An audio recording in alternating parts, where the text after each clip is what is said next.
Aujourd'hui, la France a été attaquée en son cœur, à Paris, dans les locaux même d'un journal. Cette fusillade d'une violence extrême a tué 12 personnes et en a blessé plusieurs. Des dessinateurs de grand talent, des chroniqueurs courageux sont morts. Ils avaient marqué par leur influence, par leur insolence, par leur indépendance des générations et des générations de Français. Je veux ici leur dire que ce message de la liberté, nous continuerons à le défendre en leur nom. Ce lâche attentat a également tué 2 policiers. Ceux-là même qui étaient chargés de protéger Charlie Hebdo et la rédaction de ce journal qui était menacée depuis des années par l'obscurantisme et qui défendait la liberté d'expression. Ces hommes, cette femme, sont morts pour l'idée qu'ils se faisaient de la France, c'est-à-dire la liberté. Je veux ici, en votre nom, dire toute notre reconnaissance aux familles, aux éprouvés, aux blessés, aux proches, à tous ceux qui sont aujourd'hui meurtris dans leur chair par ce lâche assassinat. Ce sont aujourd'hui nos héros. Et c'est pourquoi demain sera une journée de deuil national. Je l'ai décrété. Il y aura à 12 heures un moment de recueillement dans tous les services publics. Et j'invite toute la population à s'y associer. Les drapeaux seront en berne 3 jours. Aujourd'hui, c'est la République tout entière qui a été agressée. La République, c'est la liberté d'expression. La République, c'est la culture, c'est la création, c'est le pluralisme, c'est la démocratie. C'est ça qui a été visé par les assassins.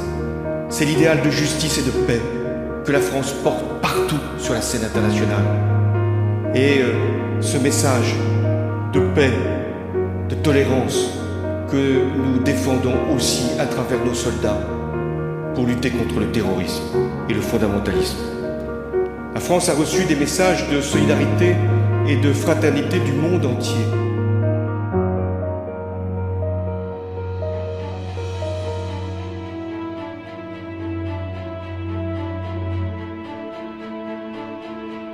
Bonsoir.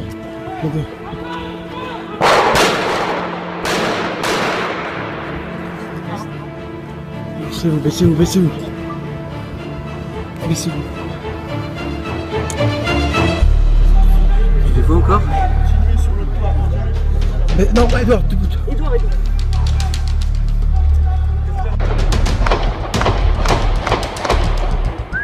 C'est une arme automatique. Oh mon Dieu. Couchez-vous!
Vous avez 3 hommes en armes qui ont investi les locaux de Charlie Hebdo, Kalachnikov, fusil à pompe.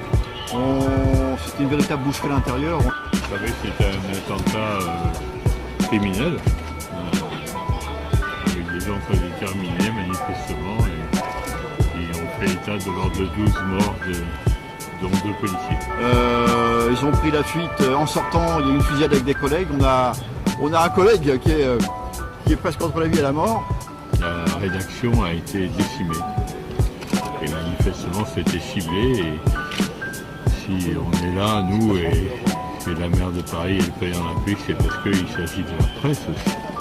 Il s'agit de la liberté de la presse, d'un organe qui protégeait la liberté de la presse et qui portait la liberté de la presse. Est-ce qu'on a une description des individus par des Pour l'instant, témoins? non. C'est des hommes cagoulés, 3 personnes.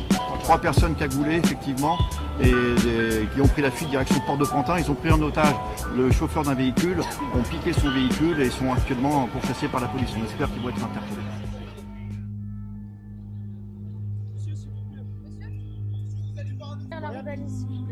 Allez, tout le monde derrière la rubaliste, s'il vous plaît. Un journal, c'est-à-dire l'expression de la liberté, contre des journalistes qui avaient toujours voulu montrer qu'ils pouvaient agir en France pour défendre leurs idées et pour avoir justement cette liberté que la République protège. Il y avait également des policiers pour les protéger. Ceux-là, journalistes, policiers, ont été lâchement assassinés. Il y a, au moment où je m'exprime, 11 personnes qui sont mortes, 4 qui sont en situation d'urgence absolue. Nous n'avons pas encore le compte définitif de toutes les victimes. Mais il y a 40 personnes qui sont maintenant protégées et qui sont sauves. Nous aurons dans quelques heures le bilan exact.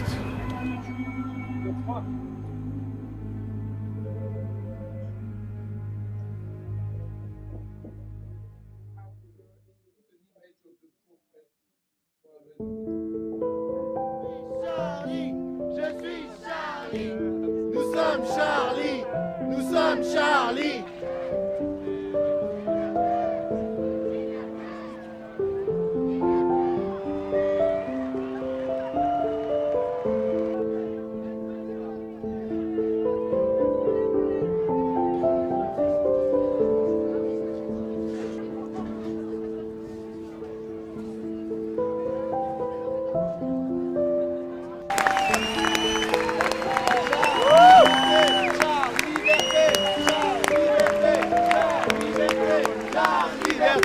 Char, liberté!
Press freedom, liberté de la presse.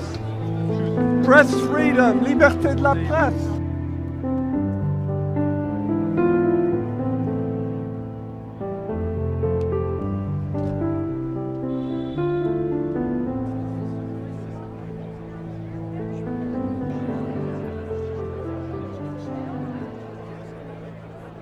C'était des hommes et des femmes extraordinaires. Ils ont tiré sur des gens qui faisaient une conférence de rédaction contre le racisme. Voilà. C'était les réunions du mercredi matin. Et moi, hier matin, il y avait une réunion à la Fédération des sapeurs-pompiers parce que on veut améliorer la prise en charge des malades aux urgences entre les pompiers, les SAMU, les urgences. Et donc j'étais avec la fédération qui est rue Breguet, qui est juste, qui est à 200 mètres, tu vois, de Charlie. Et en fait, vers 11h30, il y a Jean-Luc, le graphiste, qui m'a appelé en me disant « Viens vite, on a besoin de toi ». Vous n'avez pas cru tout de suite d'ailleurs ce qui s'était passé? Non, pas compris. Je croyais qu'il plaisantait. J'avais dit que je passerais à midi pour souhaiter la bonne année, parce que je ne les avais pas tous vus. Donc votre réflexe de médecin, autant que donc en fait, d'amis... je suis parti tout de suite et mes collègues pompiers et de SAMU sont venus tout de suite. J'ai emmené avec moi le colonel Tourtier, qui est le médecin-chef des pompiers de Paris. On est arrivés tous les deux sur place en premier. C'était horrible, horrible. Il y en a beaucoup qui étaient déjà partis. Parce qu'ils les ont abattus comme dans des exécutions. Et on a réussi à sauver les autres, qui a priori vont bien ce matin. Et j'étais venu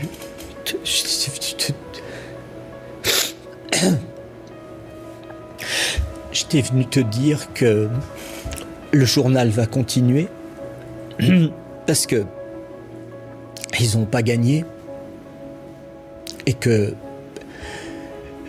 Charb, Cabu, Wolinski, Bernard Maris, Honoré, Elsa, Tinius, Mustapha, le garde qui a été abattu et qui était chargé de notre surveillance. Ils ne sont pas morts pour rien et qu'il n'y a aucune haine à avoir contre les musulmans et que tout le monde, chacun, devant chez lui, au quotidien, doit faire vivre les valeurs de la République. Des hommes cagoulés et lourdement armés ont attaqué le siège de l'hebdomadaire satirique Charlie Hebdo, situé 10 rue Nicolas Appert, dans le 11e arrondissement de Paris. Munis d'armes automatiques, ils ont fait irruption dans la rédaction du journal et tiré sur les personnes présentes, faisant de nombreux morts, dont 2 policiers et 4 caricaturistes connus. C'est l'attentat le plus meurtrier en France depuis au moins 40 ans. En prenant la fuite, ils ont fait feu sur des policiers qui surveillent traditionnellement les lieux, en tuant un à bout portant. Pris en chasse par la police, les agresseurs ont abandonné leur véhicule dans la rue de Meaux, au nord-est de la capitale, braqué un automobiliste et repris la fuite vers Pantin, où on a perdu leurs traces. Voici la première photo des suspects diffusée par la police. À gauche, Chérif Kouachi, 32 ans. À droite, son frère Saïd, âgé de 34 ans. Les enquêteurs ont pu remonter jusqu'à eux grâce à la carte d'identité de l'un des 2 hommes retrouvés dans la voiture qu'ils ont abandonnée hier après la fusillade dans les bureaux de Charlie Hebdo. Sur ces images tournées par une association, Chérif a alors 22 ans. Orphelin, il passe son brevet d'éducateur sportif à Rennes, puis s'installe à Paris où il rencontre Farid Ben Yetou, un prédicateur qui le persuade de faire le djihad en Irak. C'est évident que Farid m'a influencé dans mon départ, dans le sens où il donnait une justification à ma mort prochaine. Chérif Kouachi est finalement interpellé juste avant de partir.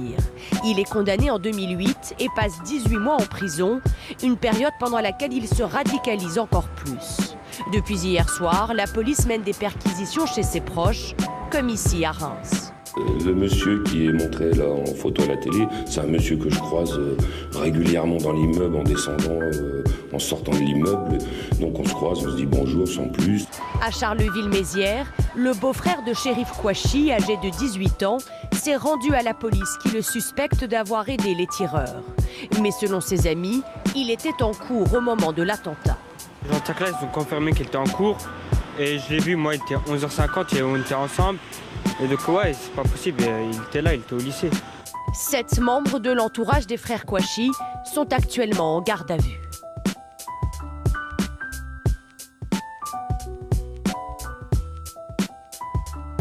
Toujours aucune trace de Chérif et Saïd Kouachi. Les hommes du RAID et du GIGN ont pourtant ratissé hameaux et villages sur plusieurs dizaines de kilomètres entre l'Aisne et l'Oise. Mais plus le temps passe, plus le risque d'une erreur des 2 fugitifs est élevé.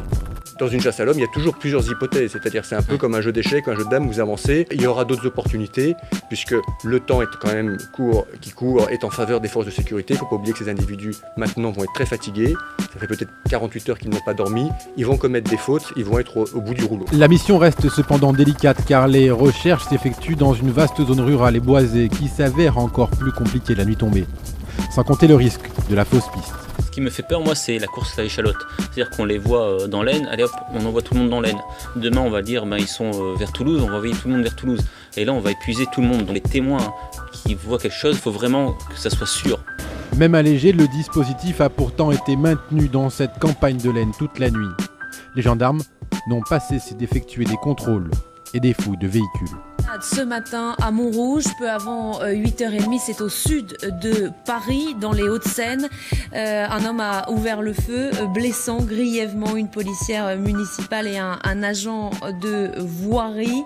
Sophie Neumeyer, on va se rendre sur place dans un instant, mais d'abord, que sait-on, que s'est-il passé ? Alors ce que l'on sait, c'est a priori un accrochage de la circulation qui serait à l'origine de ces coups de feu. Un homme qui se serait donc accroché avec son véhicule, avec un autre conducteur, qui se serait énervé et qui aurait tiré sur cette policière municipale et sur un agent de voirie qui se trouvait à proximité. Ce que l'on sait, c'est que la policière municipale se trouve dans un état désespéré, c'est ce que l'on sait. Ce que l'on sait également, c'est que l'homme qui est en fuite, c'est celui qui a tiré, ne correspond pas du tout, il faut le préciser, au signalement des deux frères Kouachi qui sont poursuivis pour la tuerie de Charlie Hebdo. Et une personne a été interpellée, mais il s'agirait de l'autre personne qui se trouvait dans l'autre véhicule et qui n'avait pas d'arme. La patrouille municipale était en train de faire donc le constat, en train de vérifier tout ça. Et 20 minutes après, il y a eu la fusillade. On a entendu 2 coups de feu de chez nous, 2 coups de feu. Je suis sortie pour voir et c'est là que j'ai vu qu'il y avait une personne à terre. Les premiers secours sont arrivés tout de suite parce que les gens, à peine il y a eu ça, la fusillade, ils ont appelé tout de suite au secours pour qu'on téléphone, appeler les secours, appeler la police. Chose que quelqu'un a dû le faire parce que peu de temps après, il y a eu les pompiers qui sont arrivés et ils ont essayé de ranimer. Je pense que c'était la femme flic, parce que moi j'ai pas vu la tête de la personne parce qu'ils l'ont couvert. À Dammartin, en Goële, c'est à une quarantaine de kilomètres au nord-est de Paris. C'est dans cette zone que se déroule actuellement la prise d'otages. 2 suspects donc identifiés comme les frères Chouaki, les auteurs présumés de l'attentat contre Charlie Hebdo, sont retranchés dans un hangar d'une zone commerciale. On te dit juste qu'on est les défenseurs du prophète sallallahu alayhi wa sallam et que j'ai été envoyé, moi, Chérif Kouachi, par Al-Qaïda du Yémen. Et que je suis parti là-bas et que c'est Cheikh Anwar Al-Awlaqi qui m'a financé. Rahimahullah. Et c'était il y a combien de temps à peu près? Ça fait longtemps, avant qu'il soit tué. qu'Allah le fasse avec nous. Deuxième prise d'otage est maintenant en cours. Ça se passe porte de Vincennes à Paris, donc dans l'Est parisien. Ce serait une épicerie cachère qui est donc prise en otage. On ne sait pas combien de personnes sont à l'intérieur, mais par un homme armé. Selon certaines sources, eh bien, ça pourrait être le tireur de Montrouge. Donc l'épisode d'il y a maintenant un peu plus de 24 heures hier matin, lorsque une fusillade a éclaté dans le sud de Paris, Montrouge, où donc une policière avait été tuée. Ça pourrait être la même personne qui est impliquée dans cette nouvelle prise d'otage. Donc deux prises d'otage parallèles, une à Dammartin en Goële, l'autre porte de Vincennes dans une épicerie cachère.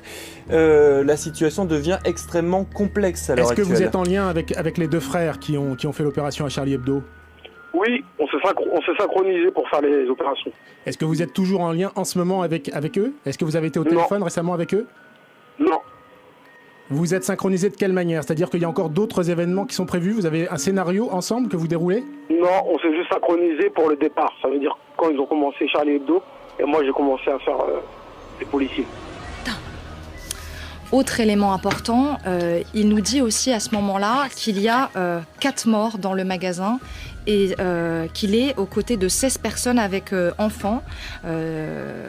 Donc ça confirme aussi le bilan de ce soir, 5 morts, dont Koulibaly. Et puis enfin, il explique aussi pourquoi il a fait ça, pour défendre les musulmans opprimés, dit-il, notamment en Palestine. Et enfin, il explique sa cible. Pourquoi ce magasin cachère ? Parce qu'il ciblait des juifs. Sur ces images, Ayad Boumedienne, 26 ans. Ces photos dateraient de 2010. On y voit la jeune femme s'entraîner au tir à l'arbalète avec son compagnon Hamedi Koulibaly. C'est ici, dans cette résidence de Fontenay-aux-Roses, en banlieue parisienne, que le couple habitait. Ayad Boumediani est locataire d'un studio depuis l'été 2012. Un logement que le couple comptait quitter dès la fin du mois. Je le voyais sortir avec des cartons ou des caisses, avec des bouquins, des choses. Bon, je n'ai pas posé de questions. Elle a toujours été habillée, je ne sais pas comment on appelle leur tenue là. On a juste les yeux, le nez et la bouche qu'on voit. Habillée de la tête aux pieds. Selon cette voisine, Hamedi Koulibaly habitait dans ce bâtiment depuis sa sortie de prison il y a 1 an. Sa compagne pourrait avoir un rôle important dans l'organisation des attaques. Elle aurait été plus de 500 fois en contact avec la compagne de Saïd Kouachi, l'un des auteurs de la tuerie de Charlie Hebdo. Je suis à l'école à 10 minutes ici. On a eu l'alerte actualité sur mon téléphone. On a directement voulu aller voir. On a vu des forces de l'ordre qui sont arrivées très très vite. Une grosse tension, des arrestations. Vers 13h15, des dizaines de policiers ont tous couru vers la porte de Vincennes côté périphérique. Il y a 4 immeubles là qui sont côté Paris. Le 5e immeuble à gauche, de l'autre côté du périph', c'est là où il y a effectivement au rez-de-chaussée une épicerie. Dans l'épicerie cachère, un individu s'est retranché. Il a déjà fait une première salve avec sa Kalachnikov. Il semblerait, alors à prendre sous toute précaution, qu'il s'agit du prénommé Koulibaly, le même individu hier qui a malheureusement tué une de nos policières municipales. On attend que la BRI intervienne, donc on s'adapte au fur et à mesure.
Mes chers compatriotes, la France a été attaquée 3 jours de suite.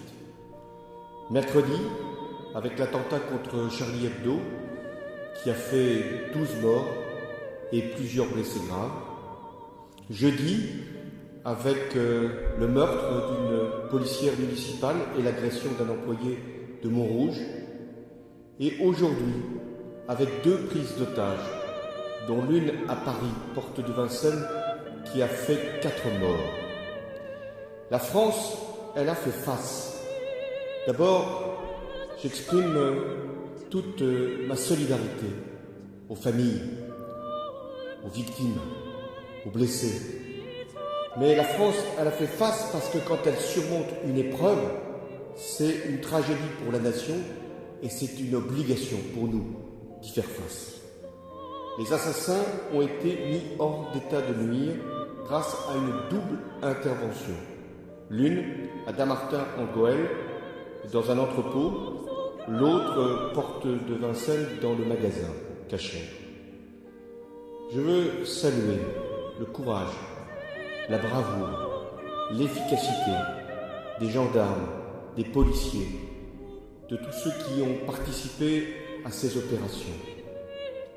Je veux leur dire que nous sommes fiers d'eux, car quand l'ordre a été donné, ils ont porté l'assaut dans le même mouvement et avec le même résultat.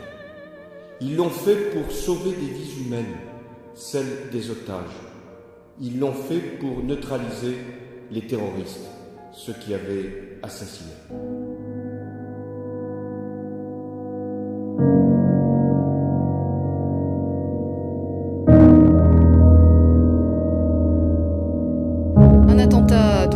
Pour des motifs soi-disant religieux. Dans la foulée, plusieurs mosquées, nous vous l'avons dit, ont été attaquées dans l'ouest, le sud ou le centre de la France. Fort heureusement, il n'y a pas eu de blessés. La plus violente de ces attaques a eu lieu à Villefranche-sur-Saône. Vous voyez les images, une bombe artisanale a été déposée devant un kebab, un restaurant kebab attenant à une mosquée.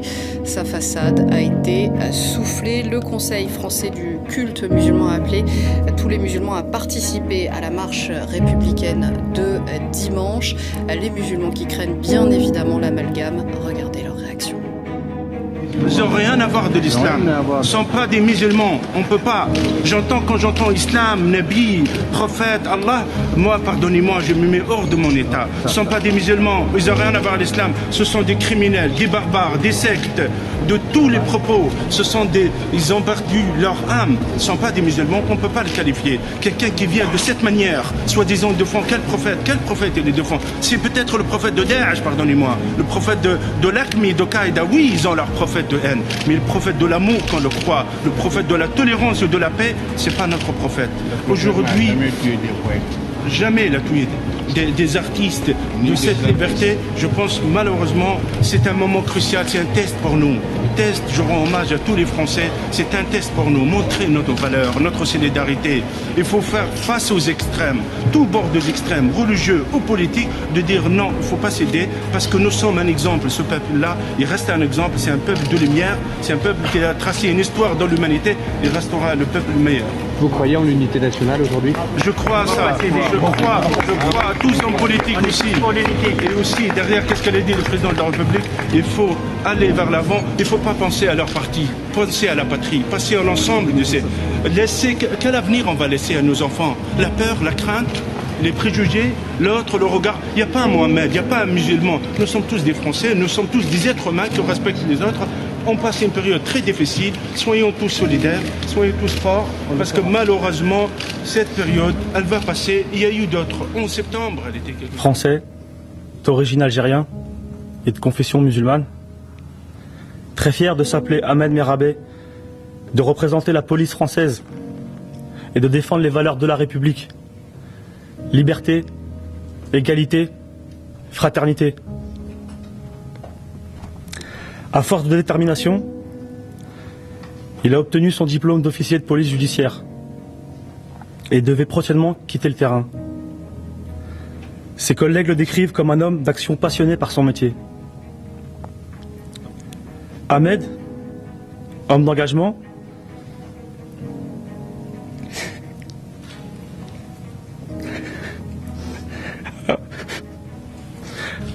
avait la volonté de veiller sur sa maman et les siens, depuis la disparition de son père il y a 20 ans. Pilier de la famille, ses responsabilités ne l'empêchaient pas d'être un fils protecteur, un frère taquin, un tonton gâteux et un compagnon aimant.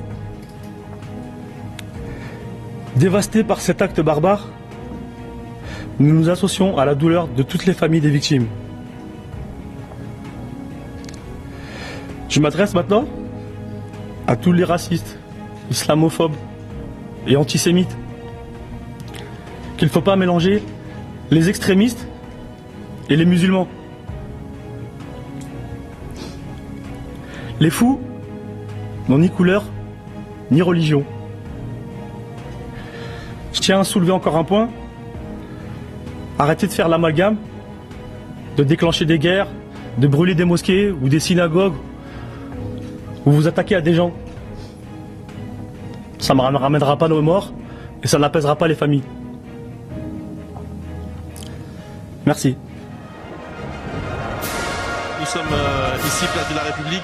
Alors la foule est extrêmement dense évidemment et minute par minute elle grossit de plusieurs milliers de personnes. C'est vraiment très spectaculaire, c'est même assez impressionnant.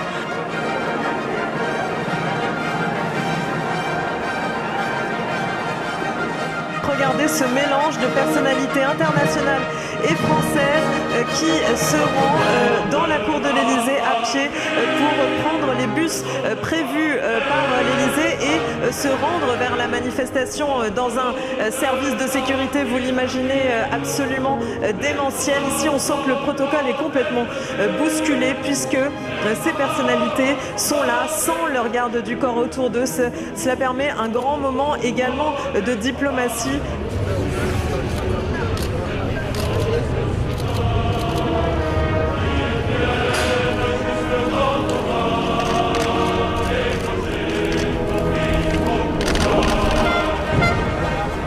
J'ai le sentiment que les gens qui sont dans cette manifestation n'ont absolument pas peur. Comme si ce peuple de France qui est debout et qui manifeste aujourd'hui est plus fort que tout. C'est assez impressionnant de vivre ça de l'intérieur. On entend les applaudissements, on entend la foule qui applaudit ses chefs d'État.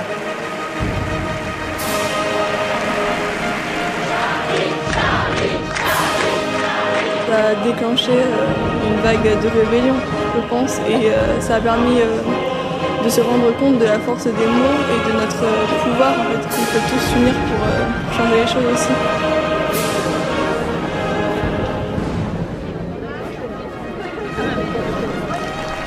Aujourd'hui, en fait, c'est au-delà de la liberté d'expression, c'est se retrouver et défendre des valeurs, crier haut et fort, le vivre ensemble.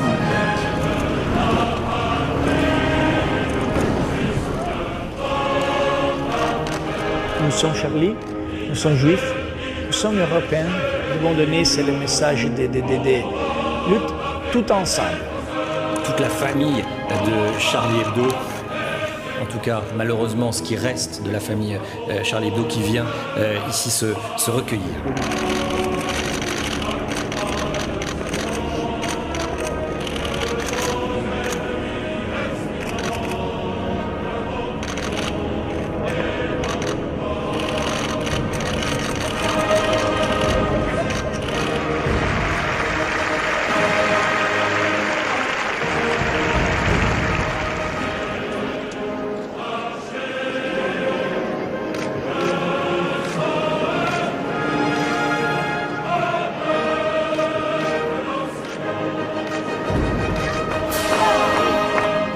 Il y avait beaucoup de monde dans toutes les villes de France. On a montré que Marseille aussi était attaché aux valeurs de la République, à la liberté.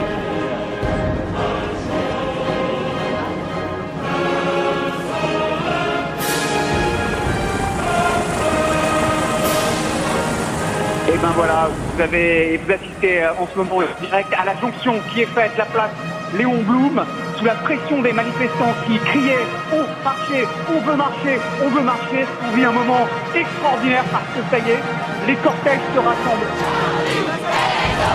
J'ai fait plein de manifs, mais j'ai jamais vu autant de monde. C'est la France entière qui est là. La gravité est dans tous les cœurs, certainement. Mais la manière de l'exprimer est à l'unisson de ce que faisaient ceux qui sont morts.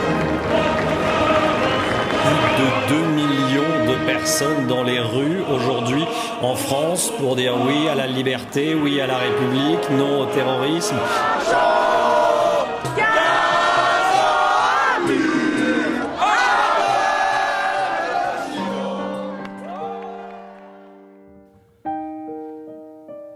Mes chers collègues, je vous invite à présent, à la mémoire des 17 victimes de la barbarie, à observer une minute de silence.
Charlie Hebdo, ce sera le numéro 1178, tiré à 1 million d'exemplaires, traduit en 16 langues. Il sera dans les kiosques mercredi. Dans un instant, on retrouvera Gérard Biard, le rédacteur en chef de ce numéro des survivants. Et voyons justement comment la rédaction l'a préparé entre un immense chagrin et un esprit de résistance. Reportage dans les locaux de Libération, ils sont accueillis. Nicolas Lemarigny, Chloé Baïse, Yann Moine. Dans les locaux de Libération qui abritent la rédaction de Charlie Hebdo, c'est le secret le mieux gardé. Vous restez là, hein. Pas plus loin. Hein. Qu'y aura-t-il dans le numéro 1178 de Charlie? À l'abri des paravents, aujourd'hui c'est le bouclage. Patrick Pelou, membre de l'équipe, prend 5 minutes pour livrer quelques informations. Bien sûr, on va reprendre des dessins qui n'étaient jamais parus, de Cavu, de Georges, d'Honoré, de T-News, de Charles. Tu vois, il va y avoir ça, on va remettre un texte, ils vont être là, quelque part. Nous, ça nous fait du bien. Depuis vendredi matin, la rédaction s'est remise au travail pour un numéro qui sera tiré à 1 million d'exemplaires. Le planning est serré, mais c'est une bonne chose pour Laurent Léger, l'un des rescapés de l'attentat. Je ne vois pas comment je pourrais vivre dans un pays où je ne pourrais plus rire de tels sujets parce qu'il y a un risque. Il y a un risque judiciaire, ou il y a un risque mortel, ou il y a un risque... Non, je préfère autant crever tout de suite. Ce qui serait irresponsable pour nous, c'est de céder à la censure extrémiste. Pour nous, ça c'est irresponsable. Prendre au sérieux des extrémistes, ça pour nous c'est irresponsable. Penser que 3 extrémistes peuvent bouleverser le monde, c'est irresponsable, parce que ce n'est pas vrai. Justement, c'est que ça ne fasse plus de problème, c'est qu'à un moment donné, on puisse parler de l'islam en France comme on parle de tous les autres sujets, comme on parle de toutes les autres religions. C'est assez bizarre, on est dans une situation bizarre en France, c'est-à-dire que l'islam est censé être la 2e religion du pays en termes de pratiquants. Et en fait, personne ne connaît rien de Mahomet, personne ne connaît rien de cette religion. C'est une religion qui fait peur parce qu'à chaque fois qu'on en parle, c'est pour parler des attentats commis par une extrême minorité. Il est le 5e dessinateur tué lors de l'attaque contre Charlie Hebdo. Philippe Honoré, 73 ans, est tombé sous les balles des assaillants ce mercredi. Il collaborait régulièrement à l'hebdomadaire satirique et avait également publié plusieurs ouvrages. Son nom vient s'ajouter à ceux de Cabu, Wolinski, Charb et T-News, piliers de la rédaction de Charlie Hebdo. Cabu, qui aurait eu 77 ans dans une semaine, croquait le monde de son crayon acerbe depuis 60 ans. Ce sont ces caricatures de Mahomet publiées en 2006 qui avaient valu à l'équipe de Charlie Hebdo des menaces de mort récurrentes. Autre père spirituel du dessin de presse, Georges Wolinski, 80 ans, lui aussi formé à l'école Harakiri dans les années 60, l'ancêtre de Charlie Hebdo.